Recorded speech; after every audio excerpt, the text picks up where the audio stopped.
یہاں پہ داتا صاحب رحمۃ اللہ علیہ کے دربار پر سارا پاکستان دیکھ کر جب انگریز واپس گیا نا، انہوں نے پوچھا مجھے ہمیں یہ تو بتا کہ تم پاکستان گئے تھے، وہاں پر کس چیز نے تمہیں متاثر کیا ہے؟ وہ انگریز ریسرچر تھا، جب وہ واپس گیا وہ کہنے لگا مجھے ایک چیز نے بڑا متاثر کیا ہے، میں جب پاکستان گیا پھر پاکستان کے شہر لاہور میں گیا تو وہاں پر میں نے دیکھا کہ ایک اللہ کے ولی کی قبر مسلمانوں کے دلوں پر حکومت کر رہی ہے۔ ہزاروں بادشاہ آئے، ہزاروں سلطنتیں بدلی، نہ بدلی ہے نہ بدلے گی حکومت میرے داتا کی۔ ایسے ہی ایک انگریز مسلمان ہو گیا، نیا اس نے کلمہ پڑھا، اس نے قرآن مجید پڑھنا شروع کر دیا۔ اب قرآن پڑھتا جب وہ اس بات پہ پہنچا نا کہ ملکہ بلقیس کا جو تخت ہے 80 گز لمبا 80 گز چوڑا، آنکھ جھپکنے میں دوسرے شہر سے دوسرے شہر میں آ گیا، یہاں پر آ کر وہ انگریز پریشان ہو گیا۔ اس نے کہا میری عقل نہیں مانتی، یہ قرآن میں لکھا ہے۔ نیا وہ مسلمان تھا، کبھی کسی مولوی کے پاس کبھی کسی مفتی کے پاس جاتا رہا، لیکن اس کا مسئلہ حل نہیں ہوا۔ میرے بھائیوں میں آپ کو پہلے بھی بتایا کرتا ہوں، مولوی جو ہوتے ہیں نا، مولوی علماء جو ہوتے ہیں، یہ صرف آپ کو دلیلیں دیں گے، قرآن میں یہ لکھا ہے، حدیث میں یہ لکھا ہے، یہ علماء کا کام ہے۔ اور جو اللہ کے ولی ہوتے ہیں نا، یہ کر کے دکھا دیتے ہیں۔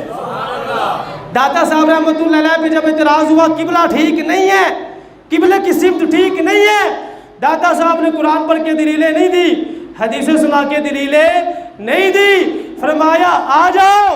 جب سارے نماز پڑھنے کے لیے آ گئے، سب کو پھر جاگتی آنکھوں سے خانہ کعبہ کا دیدار کروا دیا۔ اللہ کے ولی جو ہوتے ہیں وہ کر کے دکھاتے ہیں۔ شاہ ابو الوالی دربار لاہور میں اتنا بڑا دربار ہے، جمعے والے دن خطبہ دے رہے ہیں، واقعہ معراج بیان کر رہے ہیں، اللہ کے ولی ہیں، خطبہ دے رہے ہیں، واقعہ معراج بیان کر رہے ہیں۔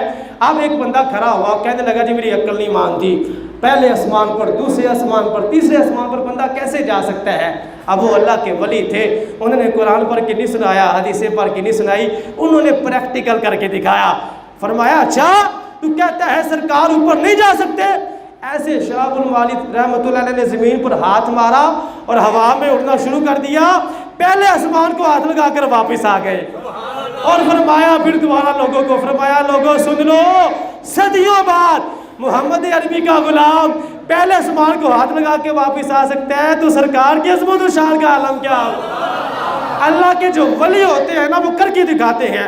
وہ انگریز بڑا پریشان تھا، مولویوں کے پاس مفتیوں کے پاس جا رہا ہے، کہتا ہے مجھے سمجھ نہیں آتی، 80 گز لمبا 80 گز چوڑا، حضرت سلیمان علیہ السلام کسی شہر میں ہے، ملکہ بلقیس کا تخت کسی شہر میں ہے، کیسے آ سکتا ہے؟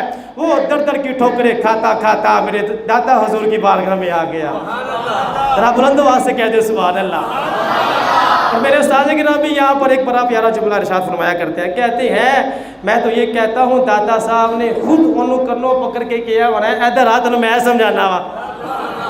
ذرا بلند آواز سے کہے سبحان اللہ، ذرا زور لگا کر کہے سبحان اللہ۔ داتا صاحب رحمۃ اللہ علیہ کی بارگاہ میں جب وہ آیا، داتا صاحب رحمۃ اللہ علیہ کو اس نے مسئلہ نہیں پوچھا، داتا صاحب رحمۃ اللہ علیہ نے اس انگریز کو اپنے پاس بٹھایا اور اس کو پوچھا ٹھنڈا پیو گے یا گرم پیو گے؟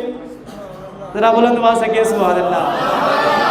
ہمیں بھی مہمان کوئی آ جائے تو اسے پوچھنا چاہیے کہ ٹھنڈا پیو گے یا گرم پیو گے؟ دادا صاحب نے بھی پوچھا، وہ انگریز ٹھنڈے علاقے کا رہنے والا تھا اور اس نے کہا جی میں گرم پیوں گا۔ دادا صاحب رحمۃ اللہ علیہ نے ایسے ہاتھ کیا، چائے کی پیالی دادا صاحب کے ہاتھ پر آ گئی۔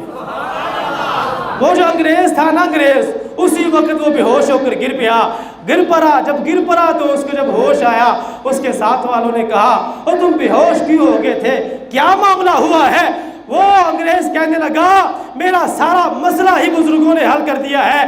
داتا صاحب کے ہاتھ مبارک میں جو چائے کی پیالی تھی وہ یہاں کی نہیں تھی، وہ لندن میں جو میرا گھر ہے میرے گھر کی چائے کی پیالی تھی۔ کہتے ہیں داتا صاحب نے مجھے سمجھا دیا، تم پریشان ہو ملکہ بلقیس کا تخت کیسے آیا؟ ایسے ہی آیا جیسے تمہارے گھر سے چائے کی پیالی آئی ہے۔ پھر تو محبت سے کہنا بنتا ہے گنج بخشے فیض عالم مظہر نور خدا، لا کے سارا پیر کامل